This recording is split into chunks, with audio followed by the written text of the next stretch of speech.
What's going on, ladies and gentlemen? Welcome back to the Steel Curtain Call, a show here on YouTube dedicated 100% to the Pittsburgh Steelers. I am your host. My name is Patrick. Thank you guys very much for tuning in tonight. It has been a while. And I was thinking today, it's been so long since I've recorded an episode, and, what better way to return to my dear subscribers than Valentine's Day? Seriously though, guys, I do apologize for the delay in episodes. Basically, I've been dying over the last week and a half. That's why I have not been uploading. To wind the clocks back to Monday, I'll be courteous and spare you the details because I'm sure you don't want to hear it.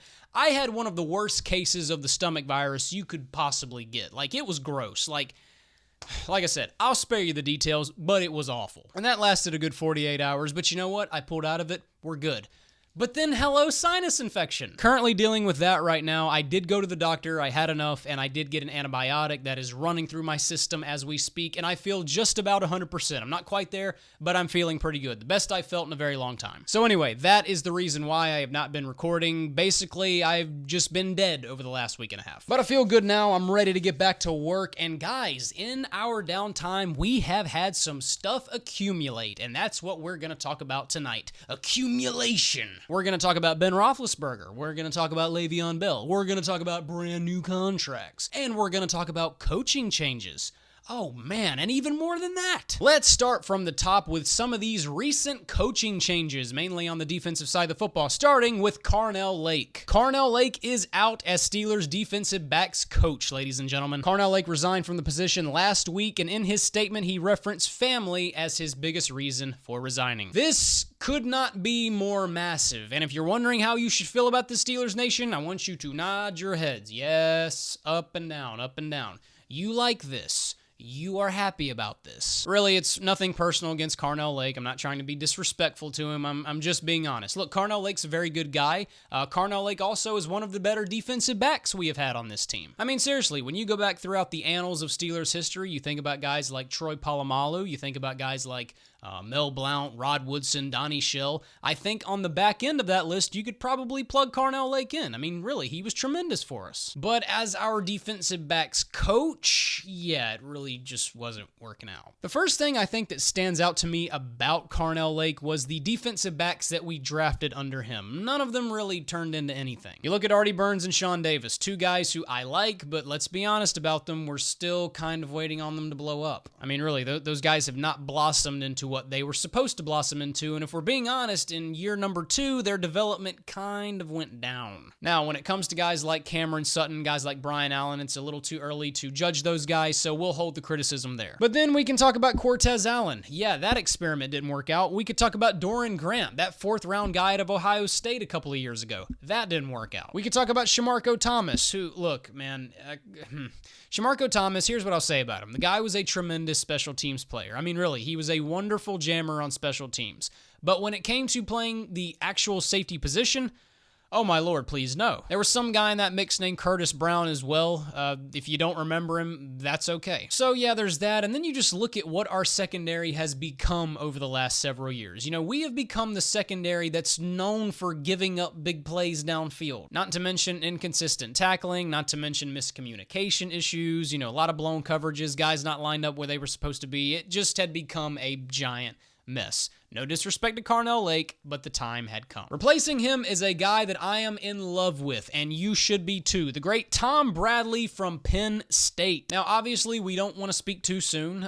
We want to see how this thing pans out, but I could not be more excited about this guy. I think he could be the perfect guy to finally develop our defensive backs. Not to mention the guy has been coaching since he was like 2 years old. He is a defensive genius. Tom Bradley served as the Nittany Lions defensive coordinator from 2000 to 2011. In 2005, he won Defensive Coordinator of the Year, and he nearly won it a second time in 2009. I also want to read you some statistics from Tom Bradley's tenure as Defensive Coordinator of Penn State. Get ready. From 2004 to 2011, Penn State's defense ranked 3rd in the nation in scoring defense. 16.4 points per game, folks. Penn State was 5th in total defense, 298.7 yards per game. In 2009, the Nittany Lions ranked in in the top 15 nationally in the 6 defensive categories. Additionally, from 2004 to 2009, Penn State finished in the top 15 in total scoring defense. And from 2004 through most of the 2011 season,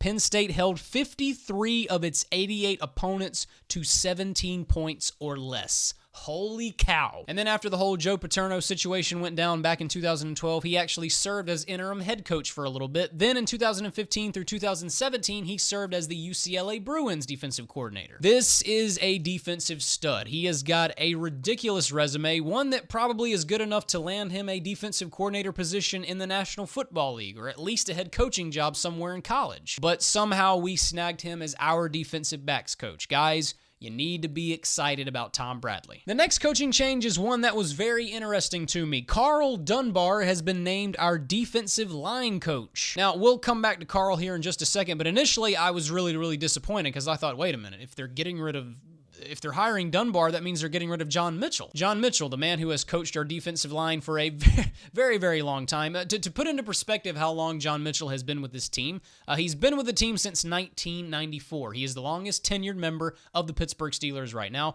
I was 1 year old in 1994. That's how long John Mitchell has been with this team. And those of you who follow the Steelers organization very closely, you know just how remarkable of an individual John Mitchell is. John Mitchell is one of the best overall individuals in this organization. He is a wonderful man. And with Dunbar getting hired, I thought, oh man, we got to say goodbye to Mitchell. I mean, really, I was really messed up. But then come to find out, no, John Mitchell has not been downgraded. He's not leaving. He's getting an upgrade. John Mitchell will now be serving full-time as assistant head coach to Mike Tomlin. Now, here's the thing. John Mitchell already was serving as assistant head coach to Mike Tomlin. He was named that back in 2007. The difference is he was serving as assistant head coach and defensive line coach, and most of his attention was more towards the defensive line. Now he will be serving full-time as assistant head coach. He will be involved in managing some things, even some day-to-day operations he'll be in charge of, and he will also be a lot more involved in the game planning process. Like I said, guys, this is not a downgrade. This is a big upgrade for John Mitchell. His influence is about to spread even further throughout this organization, and that is a very positive thing. It could be one of those little things that this coaching staff needs. So in comes Carl Dunbar as our defensive line coach. I absolutely love this hire. And first off, Carl Dunbar is no stranger to the Pittsburgh Steelers organization. Check this out, guys. When John Mitchell was the linebackers coach for the LSU Tigers, Dunbar was a defensive lineman there. Coincidence? And in 1990, the Steelers actually drafted Dunbar in the 8th round of the 1990 draft. Yeah, they actually had 8 rounds back then in the NFL draft. This is very interesting too. When Dunbar was defensive line coach for the Minnesota Vikings in 2006, guess who their defensive coordinator was? Mike Tomlin. Over the last 2 years, Dunbar has served as the defensive line coach for the Alabama Crimson Tide. That's a very nice look on the resume. And over the course of his career, he has been the defensive line coach for multiple NFL teams, including the Jets, the Vikings, the Bills, and the Bears. Long story short, this guy has been a defensive line coach a time or two, folks. And you pair that with the fact that he knows the organization very well, it fits like a glove. Really like this hire, and I think he's just the right guy to replace the great John Mitchell. Number 3 on the list, Roosevelt Nix just got paid, ladies and gentlemen. Roosevelt Nix recently signed a brand new 4-year contract extension, and wow, this is just an incredible story, man. You got to go back to the beginning of the Roosevelt Nix story. He comes into the NFL out of Kent State, which is a very small college. Now, he comes out of Kent State as a defensive lineman, believe it or not, and he actually goes undrafted. Well, he is picked up by the Atlanta Falcons, but almost as soon as they picked him up, they cut him, and Roosevelt Nix is just devastated. He thinks all hope is gone. He actually spends time as a bouncer at a club in the meantime. Then comes January 2015. Roosevelt Nix gets a call from the man himself, Mike Tomlin, to come join the Pittsburgh Steelers. But Mike Tomlin doesn't see him as a defensive lineman.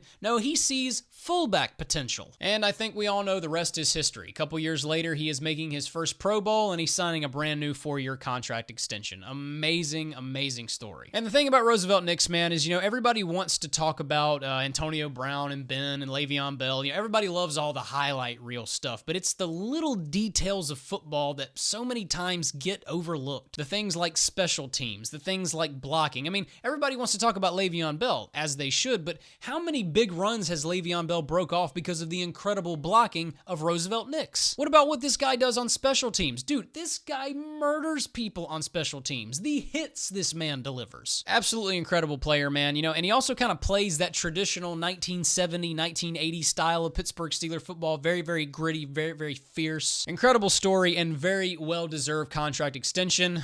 Good job, Rosie. And now, number 4 on our list, ladies and gentlemen, the biggest story of them all. Recently, the man himself, the biggest duck of them all, team president Art Rooney II, did a little interview with Steelers.com, and he said some things. Now, I want to start out by saying this. It's one thing for Mike Tomlin to say something. It's one thing for a player to tweet something out. It's also one thing for some Steelers beat writer out there to get a tip from some anonymous source, and then they write some kind of article about it that sets the internet on fire. All those are great, but when you're hearing from the team president, Art Rooney II himself, your ears need to perk up. If there's one thing I've learned in my time of being a Steelers fan, when the Rooneys talk, you should listen. They don't usually mince words, and they don't usually talk to hear themselves talk. Art Rooney in the interview talked about Le'Veon Bell, and we're all kind of wondering, where are we on the Le'Veon Bell situation? Are we going to tag him? Are we going to get him to a long-term deal? Are we thinking about getting rid of him? I mean, what's going on? Well, Rooney finally broke the silence. The Steelers do indeed want a long-term deal with Bell, and they are working on that right now, and they're trying to get it done before that February 20th deadline. Now, we'll come back to that because we kind of had been speculating that one way or another. The guy we didn't see Art Rooney talking about was Ben Roethlisberger. Folks, not only did Art Rooney talk about a brand new deal for Le'Veon Bell, he talked about a brand new contract for Ben Roethlisberger. Rooney said in the interview that Ben wants to play beyond the 2 years remaining on his current contract. And then he went on to say maybe 4 years. I gotta say, man, this is absolutely comical to me. I don't know how anybody can't laugh at this. Ben Roethlisberger, in the span of one season, has done a complete 180, and it's the funniest thing in the world. He goes from losing that AFC Championship game against the Patriots, I just don't have it anymore, I need to pray about it, I gotta talk to my wife, I'm really considering retiring, man. And give him 1 year, and after a painful loss to the Jaguars, he's already talking about coming back next year, being excited for it. And now he wants a brand new contract, one that maybe spans over 4 years. What happened? I'll tell you what happened. The hatred between he and Todd Haley must have been on an astronomical level. It's the funniest thing in the world to me. But anyway, what kind of contract are we talking about for Ben Roethlisberger? Are we talking about a Jimmy Garoppolo, Kirk Cousins, Matthew Stafford type of contract? No, absolutely not. You're not going to pay a 36-year-old quarterback, well, soon to be 36-year-old quarterback, $27.5 million on a 4-year deal. That's just not going to happen. What's most likely going to happen with Ben's new contract, assuming he gets one, which I think they'll probably get that done this offseason, he's probably going to go the way of Phillip Rivers and Tom Brady. A contract that's lucrative, but also very modest and does save the team some cap space. Right now, Ben Roethlisberger is due to make $23 million in 2018. And if I had to kind of guesstimate on what this new 3 or 4 year extension is going to look like, I'd say the Steelers are probably going to try to pay Ben Roethlisberger somewhere in the $20 million a year range. And I think that would be an excellent contract for Ben Roethlisberger. I think it works for both sides. Works for him, works for the Steelers. But most importantly, it saves the team a little cap space, which is really what we need right now. And now for Le'Veon Bell. In the same interview, Art Rooney said that he did indeed want a long-term deal done with Le'Veon Bell, and he said the team was trying to get that deal done before February 20th. And here's the thing, man. If Rooney says it, he means it. But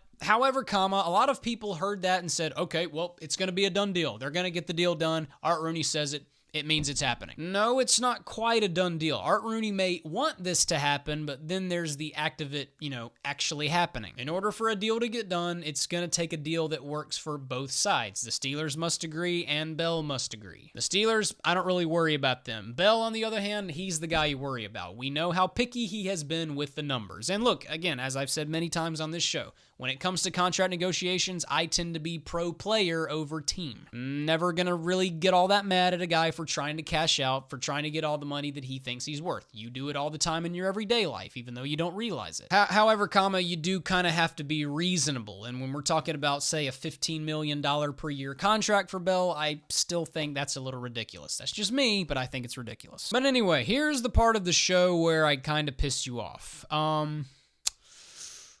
I didn't come to this conclusion overnight, and I am not happy about the conclusion that I have come to. Really, I wish it were not the case, but okay, here goes. Guys, I really think we need to let LeVeon Bell go. I think we need to let him walk. It'd be an extremely difficult decision to make, but I think it would be the right decision to make. Now, if you haven't unsubscribed from my channel yet, and if you're still watching and you haven't blocked me, please let me explain my position. I want to be as clear as I possibly can, guys. I want LeVeon Bell back. I do. I'm not anti-LeVeon Bell. I love LeVeon Bell to death. I really want him back. But guys, with the LeVeon Bell situation right now, we have to look at two things. Are we going to absolutely break the bank for one guy and put ourselves in financial hell even more than we already are? Or are we going to salvage our financial future and maybe start using some of that money to rebuild our defense? If we were some team out there like the Washington Redskins or, I don't know, the Oakland Raiders, some of these teams out there that just seem to have endless amounts of cap space, then I'd say, dude, pay the man. Give the man whatever he wants. But we aren't those teams. We are in salary cap hell right now, guys. We just can't afford to throw money around. You think about the money we've already got wrapped up in the offensive line and Ben Roethlisberger and Antonio Brown, and then you give LeVeon Bell a deal that pays him around $13.5 or $14 million on a multi-year basis. Guys, where's the financial future? And once again, what about the defense?